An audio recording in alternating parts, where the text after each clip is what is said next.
UK కానీ US కానీ వెళ్ళే సమయాల్లో వాళ్ళు ఏం చేస్తున్నారంటే వాళ్ళు వీల్ చైర్ కోసం అప్లై చేస్తున్నారు. ఈ వీల్ చైర్ అప్లై చేయడంలో 2 రకాలు ఉంటాయి. ఒకటి పెయిడ్, ఒకటి నాన్ పెయిడ్.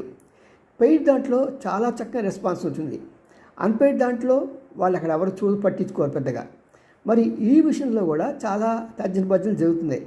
ఈ పెయిడ్ ఇది వీల్ చైర్లు తీసుకున్న వాళ్ళు చక్కగా హ్యాపీగా లైన్కి వెళ్ళిపోతున్నారు. వాళ్ళని ఎక్కడ చేర్చాలో చేస్తున్నారు. కానీ కొన్ని సందర్భాల్లో అన్పెయిడ్ ఫ్రీ సర్వీస్ అనే చోట అసలు ఎవరు పట్టించుకోవట్లేదు. పాపం చాలామంది మన తెలుగు వాళ్ళకి అక్కడ అమెరికన్ యాక్సెంట్లో మాట్లాడే దొరలతో వాళ్ళ మాటలు అర్థం కావు. సాధారణంగా చదువుకున్న వాళ్ళకి అర్థం కాదు. పాపం వాళ్ళకి ఏం అర్థం అవుతుంది?